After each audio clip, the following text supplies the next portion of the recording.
तो चलिए, मार्केट की हम लोग काफ़ी चर्चा कर रहे थे। अब बहुत सारे आपके सवालों के जवाब लेंगे और आज जो हमारे साथ मेहमान जुड़ रहे हैं उनसे हम लोग बातचीत करेंगे, देखने की कोशिश करेंगे कि क्या दरअसल तस्वीर बन रही है और इन चुनावों के बाद किस तरीके की स्थिति यहाँ पे बन के आएगी। मेहमान जी को हमारे सामने लेके आइए स्क्रीन पे फटाफट, फिर उनसे चर्चा करते हैं। गाबा सर नमस्कार, बहुत बहुत स्वागत है आपका। और ट्रिपल सेंचुरी मारने के बाद बाजार थोड़ा सा भी रिलैक्स कर रहा है। अब यहाँ से सर आगे की रैली क्या है और आज क्या करना चाहिए? थैंक यू, शुक्रिया, कॉन्ग्रेचुलेशन आपको भी। इतना अच्छा बार मिला है निफ्टी और बैंक निफ्टी में, वाकई में तेजी है और ये एक थम्स अप है। गैप्स मिले, एक पहला गैप मिला है निफ्टी में 20,000 के बाद जब निकला था, अब सेकंड गैप निकला है आज। लगता है ये अप मूव ऑन है। इस मार्केट में शॉर्ट नहीं होना सकता, लेकिन एक ही दिक्कत है कि इंट्राडे में थोड़ी दिक्कत होगी, तो नजरिया थोड़ा बड़ा देना चाहिए। आज का सोचिए, आज लेना है तो कल परसों का सोचिए, तब जाके आपको स्विंग ट्रेडिंग का पैसा बनेगा। इंट्राडे में थोड़ी दिक्कत आ सकती है, कभी कभी मोमेंटम में का पैसा निकल जाएगा, लेकिन वो एक प्रूवन मेथड नहीं है। निफ्टी ऊपर है, 20,667 है, 21,000 तक जाना चाहिए, मैटर ऑफ टाइम। और बैंक निफ्टी कहां पर है? बैंक निफ्टी 45,900 है, ये 46,000 से चला जाएगा, शायद चला भी गया था 46,000, यह चला गया था। हायर जोन आते दिनों में बैंक निफ्टी में भी देखेंगे। वीकनेस कहीं पर भी नहीं, वीकनेस एक बाइंग का मौका रहेगा। ओके, निफ्टी बैंक में सारे शेयर्स ऊपर, 900 पॉइंट की तेज़ी है। एचडीएफसी बैंक में भी मजबूती देखने को यहाँ पे मिल रही है। तो अच्छा प्रदर्शन आज बाजार में चौतरफा हो रहा, सरकारी शेयरों में भी अच्छी खासी तेज़ी है। चलिए फटाफट सवाल जवाब लेना शुरू करते हैं। पहला सवाल लेते हैं राहुल का। राहुल जी नमस्कार, सवाल पूछिए सर। नमस्कार नीरज सर। नमस्कार गाबा सर। जी सर मेरा सवाल है, ये मेरे पास एनबीसीसी के 1000 शेयर है, 35.50 रुपए के भाव पे। और दूसरा है द्वारकेश शुगर 330 शेयर 91 रुपए के भाव पे।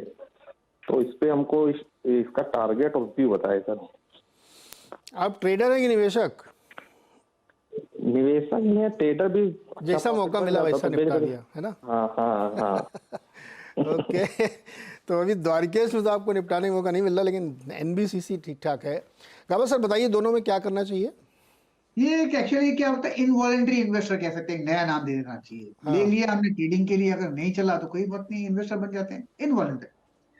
द्वारकेश शुगर अब होल्ड करना चाहिए, 90 पर ट्रेड कर रहा है, लगता है कि 120 तक जाएगा, क्योंकि बहुत ही स्ट्रॉन्ग सपोर्ट है द्वारकेश शुगर में, करीब 85 के आसपास है और रेंज के आसपास ही चल रहा है, तो मेरे ख्याल से एक होल्ड ही बनता है यहाँ। और दूसरा आपने कहा एनबीसीसी। एनबीसीसी एक बढ़िया मूव मिला है, I think up move on है। अगर करेक्शन आता है तो घबराना नहीं चाहिए, एक बाइंग का मौका रहेगा, क्योंकि अप ट्रेंड स्टिल इंटेक्ट है। 78 के आसपास ट्रेड करा है एनबीसीसी। नेक्स्ट लॉजिकल टारगेट मेरे ख्याल से 100 का होना चाहिए, लेकिन उसे वक्त लगेगा। 100 का नजर हो और आहिस्ता आहिस्ता ट्रेड कर सकते हैं। डिप्स बायबल है, स्ट्रॉन्ग सपोर्ट जोन एनबीसीसी में 70 के है। ओके, तो 70 का स्टॉप लॉस मान लें और 100 का टारगेट। बिल्कुल कर सकते हैं अगर चाहिए तो। एक्चुअली मैं होता तो स्टॉप लॉस नहीं लगाता, अब मार्केट में इतना अच्छा थम्स अप मिला है और एनबीसी लगता है 100 तक जाएगा, तो स्टॉप लॉस क्यों लगाना अपने आप को।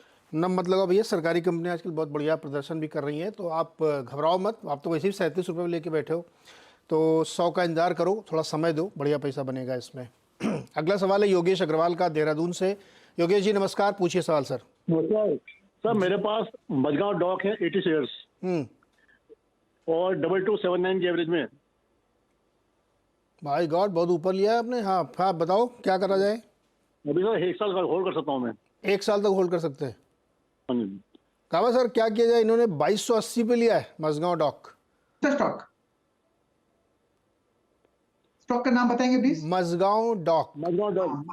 बस nothing to worry. Mazagon dock क्या घबराना, मझगांव डॉक में अभी आत्मनिर्भर भारत ट्रेड कर रहा है 2034 में। ये आप बाय एंड होल्ड कीजिए, थोड़ा वक्त और दीजिए। हो सकता है अभी साइडवेज जोन पर है, हो सकता है थोड़ा और वक्त लगे साइडवेज में, लेकिन घबराने की बात नहीं। स्टॉक में 2500 हमने रिसेंट देखा था है, वो पार कर लेगा। हो सकता है 3000 की तरफ जाएगा, लेकिन उसे वक्त लगेगा। तो medium term to long term के लिए होल्ड है Mazagon docks. Okay, medium to long term के लिए होल्ड करिए भाई। सरकारी कंपनियों में बहुत फ्लेवर है, रुक के चलते हैं, थोड़ा कंसोलिडेशन, लेकिन फिर चलते हैं वहाँ से। अगला सवाल है धर्मेश दत्तानी का, पोरबंदर सिटी गुजरात से। धर्मेश जी नमस्कार। नमस्कार सर। बताइए सर।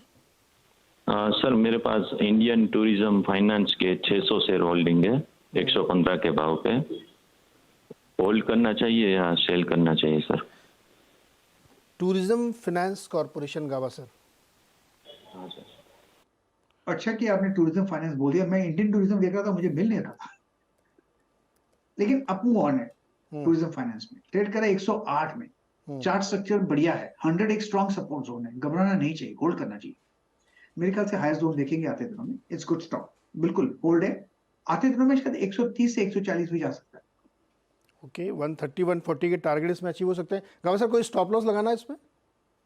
100 एक साइकोलॉजिकल सपोर्ट है, उसके नीचे लगा सकते हैं। ठीक है, तो 100 के आसपास स्टॉप लॉस भी ध्यान रखिएगा। अगला सवाल है धनंजय सिंह का, दिल्ली से हमारे साथ जुड़ रहे हैं। धनंजय जी नमस्कार, पूछिए सवाल सर। नमस्कार सर। जी। सर 25 ग्लैंड फार्मा 980 में लिए मैंने, और 125 चंबल फर्टिलाइजर लिए हैं 293 में, और 100 अमारा राजा भी है 630 रुपए में। ओके, फटाफट लेते हैं। गावा सर, पहले ग्लैंड फार्मा 980 पे लिया है। ग्लैंड फार्मा 980 में लिया है, तो ग्लैंड मेरे ख्याल से होल्ड करना चाहिए। 1700 1800 के आसपास ट्रेड कर रहा है, ये 2500 तक जाए, काफी अपमूव है यहाँ पर, लेकिन उसे वक्त लगेगा। 1750 1500 में स्ट्रॉन्ग सपोर्ट, सेटअप के हिसाब से 2500, नियर टर्म में 2000, तो yes gland pharma is okay. दूसरा बताया कौन सा आपने? अच्छा, दूसरा है चंबल फर्टिलाइजर 293 पे लिया है। ये स्टॉक भी बढ़िया है, चंबल फर्टिलाइजर बहुत बढ़िया बेस बना हुआ है, करीब 300 के आसपास, 350 400 ये जोन है, मेरे ख्याल से वहां तक जाना चाहिए। और तीसरा कौन सा बताया? तीसरा अमारा राजा 630 पर। अमर राजा बैटरी तो बढ़िया कंपनी है, मेरे ख्याल से इसका मैं चार्ट निकाल लेता हूँ। अमर राजा का AMA अमर राजा बैटरी मिल जाता है? नहीं, इसका नाम कुछ चेंज हुआ है क्या? हाँ, अमर राजा वो बैटरी के बजाय एनर्जी हो गया है। अमर राजा एनर्जी एंड मोबिलिटी लिमिटेड। अमरा में नहीं आ रहा है मेरे पास, अमरा में नहीं आता है सर नंबर बताता हूँ मैं आपको। हाँ 500008। ARENM अपमूव मिलेगा, 777 पर ट्रेड कर रहा है, बहुत ही स्ट्रॉन्ग सपोर्ट जोन 600 पे है। अमर राजा ENM एनर्जी एनएम 1000 तक जाना चाहिए, लेकिन उसे वक्त लगेगा, लेकिन नजरिया लंबा होना चाहिए। नजरिया लंबा होना चाहिए, 1000 तक इन्होंने 630 पे लिया है। बिल्कुल होल्ड करना चाहिए। होल्ड करिए धनंजय जी, आप इसको भी 1000 तक ये जा सकता है। गावा सर, एक कंपनी से जरा चर्चा कर लेते हैं थोड़ा सा नंबर्स पे। ई स्कूटर जो बनाने वाली कंपनी है ओला, उसने 30% से ज़्यादा स्कूटर बेचे अकेले नवंबर महीने में। इतनी बड़ी ग्रोथ उन्होंने दिखाई है और काफ़ी ज़बरदस्त डिमांड बनती हुई दिख रही है। इस पर बातचीत करेंगे ओला इलेक्ट्रिक के chief marketing officer Anshul Khandelwal ji से। अंशुल जी, स्वागत है आपका। ई स्कूटर सेगमेंट में बहुत सारे लोगों की नज़र रहती है। नवंबर में आपने 30,000 स्कूटर बेचे हैं और ये 30% की मंथ ऑन मंथ ग्रोथ दिखा रही है, जो कि सिग्निफिकेंट है। और ईयर ऑन ईयर देखें तो 82% की ग्रोथ है। तो ये इस तरीके के नंबर जो निकल के आए हैं और काफ़ी बढ़िया यहाँ पे ग्रोथ देखने को मिले, रजिस्ट्रेशन भी काफ़ी उम्दा दिख रहे हैं। तो ये जो समझाइए कि ये जो पूरा ट्रेंड बनता हुआ दिख रहा है, ये किस तरह से समझा जाए? इस नवंबर में हमने 30,000 रजिस्ट्रेशंस किए हैं, 30,000 सेल्स करी है, जो कि एवर हाईएस्ट है। This is highest ever sales. And also industry में जो एक मेंटल बैरियर है 30,000 का, वो भी हमने क्रैक तोड़ दिया है, विच इज अभी तक सब लास्ट मंथ हमने 23-24,000 कुछ किया था, इस महीने में 30,000 किया। अभी तक किसी ने भी इंडस्ट्री में 30,000 यूनिट्स अ मंथ सेल नहीं करी है। सो ये साइन है कि industry is coming of age, and इसके ऊपर it will only go up from here. And ये जो सेल है, ये 2 प्रोडक्ट्स आई है, S1 Air और Pro, and the third one which we have S1 X Plus, वो तो भी हमने लॉन्च भी नहीं किया, एज इन डिलीवरी भी स्टार्ट नहीं हुई है, जो कि दिसंबर फर्स्ट वीक में उसकी डिलीवरी स्टार्ट होगी। तो हमारे नए पोर्टफोलियो में से 2 प्रोडक्ट के साथ हमने 30,000 अ मंथ किया है, जो कि मुझे लगता है कि बहुत ही बड़ा अचीवमेंट है for the industry, not just for us but for the industry. And पिछले 15 महीने से we have been doing this, and हमारा मार्केट शेयर इस महीने भी 35% के आसपास है, and we have been leaders in the market for the last 15 months. Anshul ji, ये जो S1 है, इसके जो अलग अलग वेरिएंट्स हैं, बाज़ार में इनकी बहुत प्रतीक्षा है। एग्जैक्टली हमें समझाइए कि डिलीवरी और बुकिंग प्लस उसके साथ डिलीवरी कब से शेड्यूल किया आपने प्रॉपर? तो बुकिंग्स तो अगस्त से ही चल रही हैं और लोग खरीद रहे हैं। डिलीवरीज अभी नवंबर से स्टार्ट होंगी। हमने अगस्त में प्रोडक्ट को लॉन्च किया था, तो थोड़े डिलीवरीज टाइमलाइन दिसंबर का था, तो अभी दिसंबर से स्टार्ट हो रहा है। बट अब हमने उसका प्रोडक्शन क्योंकि स्टार्ट कर दिया, डिलीवरी स्टार्ट हो गई है, तो अब S1 X Plus इस दिसंबर में we feel it is going to be very exciting for us with the third product, and December is going to be very important for us with S1 X Plus coming in, and we should stay tuned. आज हम we should wait for some announcement today also. हम कुछ exciting करने वाले हैं on Twitter. Bhavesh will announce very soon. तो इस दिसंबर में बहुत कुछ होने वाला है, और दिसंबर में बहुत कुछ होने वाला है, और बंगलुरु में कुछ हो भी गया है। बाइक टैक्सी आपने रीलॉन्च की थी नवंबर में, कैसा इसका एक्सपीरियंस है, कैसा प्रदर्शन है? अभी हमारे ऑलमोस्ट 1000 सेंटर्स हैं, 936 to be precise, and we'll continue to expand this. हमने लास्ट दिसंबर में खोलना चालू किया था, एंड जून जुलाई तक हमने अपने खोल दिए थे। तो अभी नाउ ये मैच्योर हो रहे हैं, we are working on these centres, and as and when we feel more need, तो we will expand these centres as well. Okay Khandelwal sir, बहुत बहुत शुक्रिया और best wishes for next month and new launches. गावा sir, वापस आपके पास। अब ये ओला का हमने इसलिए चर्चा की क्योंकि लिस्टेड नहीं है, फिर भी क्योंकि बहुत तेज़ी से ई बाइक ई स्कूटर का बाज़ार बढ़ रहा है। इसमें लिस्टेड प्लेयर ऑलरेडी हैं भी, बजाज, TVS, हीरो। इन तीनों में जो लिस्टेड स्पेस में आपको सबसे अच्छा कौन सा लगता है सर? सभी अच्छे लगते हैं। बजाज ऑटो भी ऐसी जगह पे ट्रेड करा है 6100 पर, कौन रोक सकता है उसे? स्ट्रॉन्ग सपोर्ट जोन 6000 है, तो मेरे ख्याल से बजाज ऑटो तो है ही। हीरो देख लेते हैं, हीरो का भी चार्ट बहुत ही बढ़िया है, 3835, ये 4000 पार कर ही लेगा। यस, कॉन्फिडेंट हो।